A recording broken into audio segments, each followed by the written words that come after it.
नमस्ते। कभी सोचा है कि जब कोई बिल्कुल नया प्रोडक्ट हाथ में आते ही खराब निकल जाता है तो कंपनियां असली वजह का पता कैसे लगाती हैं? आज हम क्वालिटी कंट्रोल के जासूस बनने वाले हैं। हम मिलकर एक केस को सुलझाएंगे ये देखने के लिए कि कैसे गड़बड़ियों की जड़ तक पहुंचा जाता है ताकि हमारे हाथ में हमेशा एक परफेक्ट प्रोडक्ट आए। तो चलिए ये पड़ताल शुरू करते हैं। ये तो हम सबके साथ होता है ना। कोई नया गैजेट खरीदें और पता चले कि वो ठीक से काम ही नहीं कर रहा। बहुत फ्रस्ट्रेटिंग लगता है। सवाल यह है कि जब कंपनियां क्वालिटी पे इतना पैसा और वक्त लगाती हैं तो फिर ऐसी गलतियां होती ही क्यों हैं? इसी सवाल का जवाब ढूंढने के लिए हम एक जासूस की भूमिका निभाएंगे। हमारा केस है एक स्मार्ट मीटर बनाने वाली कंपनी का जिसके बिल्कुल नए मीटर्स खराब निकल रहे हैं।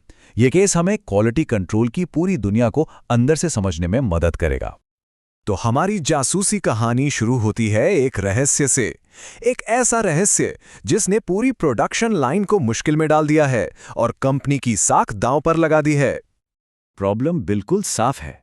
स्मार्ट मीटर गलत टाइम दिखा रहे हैं और ऐसा इसलिए हो रहा है क्योंकि इनके अंदर की रियल टाइम क्लॉक यानी आरटीसी काम नहीं कर रहे हैं।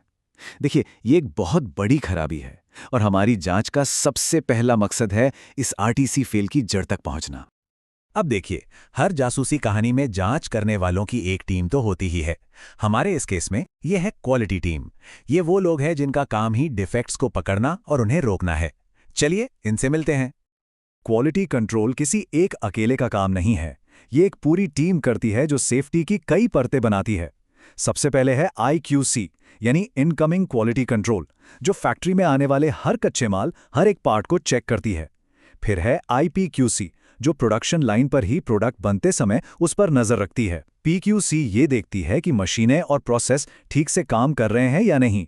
इसके बाद आती है OQC यानी आउटगोइंग क्वालिटी कंट्रोल, जो ग्राहक तक भेजने से ठीक पहले फाइनल प्रोडक्ट की जांच करती है। और इन सब के ऊपर है QA यानी क्वालिटी अश्योरेंस, जिसका काम सिर्फ गलतियां पकड़ना नहीं बल्कि एक ऐसा सिस्टम बनाना है कि गलतियां हों ही ना। तो अब जब हम अपनी टीम से मिल चुके हैं तो देखते हैं कि उनके पास इस रहस्य को सुलझाने के लिए कौन कौन से औजार हैं। क्वालिटी की दुनिया में इन्हें 7QC टूल्स कहा जाता है और ये डेटा में छिपे सच को बाहर निकालने में मदद करते हैं। किसी भी जासूसी की शुरुआत होती है सबूत इकट्ठा करने से। क्वालिटी की दुनिया में ये काम चेक शीट से होता है। ये बस एक सिंपल सा फॉर्म है जिस पर टीम रिकॉर्ड करती है कि कौन सा डिफेक्ट कब और कितनी बार मिल रहा है। हमारे केस में ये बताएगा कि आरटीसी की समस्या असल में कितनी बड़ी है। और इस चेकशीट से मिलता है हमें पहला सुराग। डेटा से पता चलता है कि बनाए जा रहे कुल मीटरों में से 10% में आरटीसी फेल हो रही है। ये कोई छोटी मोटी बात नहीं है, ये एक बहुत बड़ी और लगातार होने वाली गड़बड़ी है। अच्छा, अब हमारे पास डेटा तो है, लेकिन कई छोटी बड़ी समस्याएं सामने आ रही हैं, तो ध्यान कहाँ दें? इसके लिए जासूस का अगला औजार है परेटो चार्ट। ये 80-20 नियम का इस्तेमाल करता है, जो कहता है कि आपकी 80% परेशानियां सिर्फ 20% वजहों से आती हैं। ये चार्ट हमें उन मुट्ठी भर बड़े गुनहगारों को पकड़ने में मदद करता है। और परेटो चार्ट से हमारी जांच को फौरन एक दिशा मिल जाती है। डेटा साफ साफ दिखाता है कि 80% मीटर सिर्फ 2 मुख्य कारणों से फेल हो रहे हैं। एक तो सोल्डरिंग का तापमान कम होना और दूसरा कंपोनेंट्स का उल्टा लग जाना। अचानक हमारी जांच का दायरा बहुत छोटा हो गया है।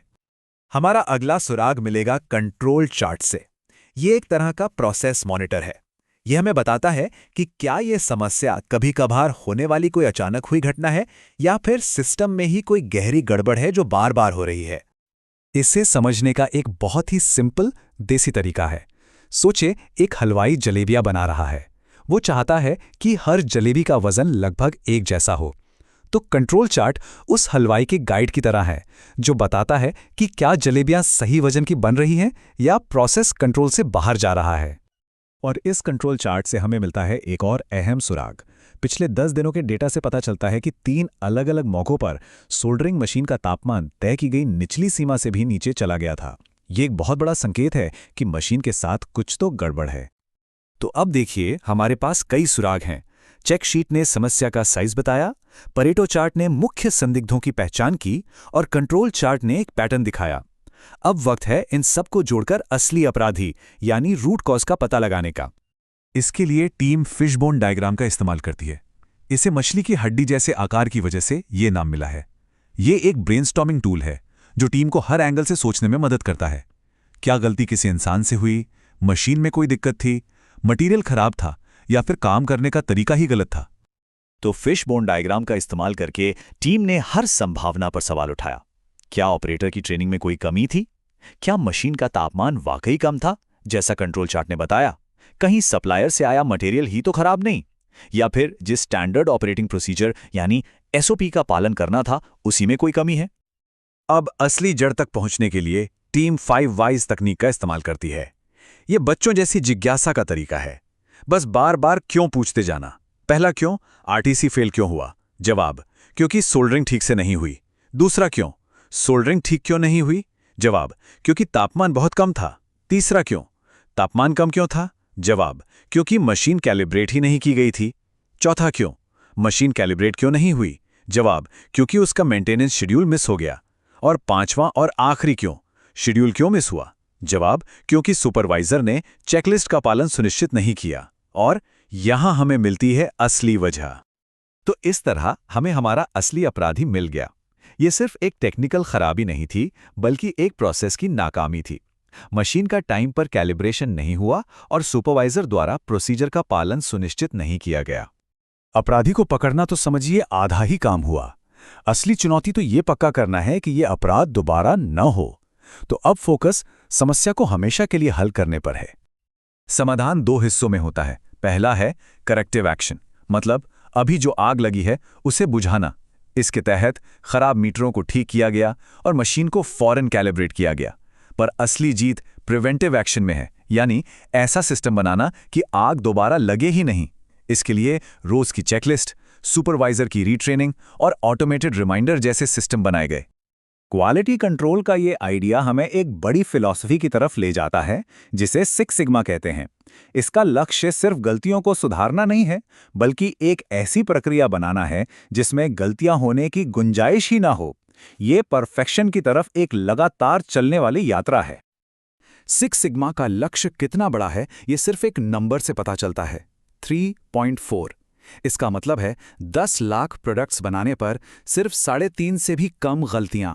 ये 99.9997% की एक्यूरेसी है। ये क्वालिटी को परफेक्शन के बिल्कुल करीब ले जाने की कोशिश है।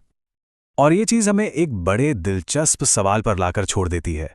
अगर एक फैक्ट्री अपने लाखों प्रोडक्ट्स में से डिफेक्ट्स को लगभग खत्म कर सकती है, तो हमारे अपने काम करने के तरीकों या रोज की आदतों में ऐसी कौन सी छोटी छोटी खामियां हैं जिन्हें इन सिद्धांतों से सुधारा जा सकता है? सोचने वाली बात है ना? खैर, आज के लिए बस इतना ही।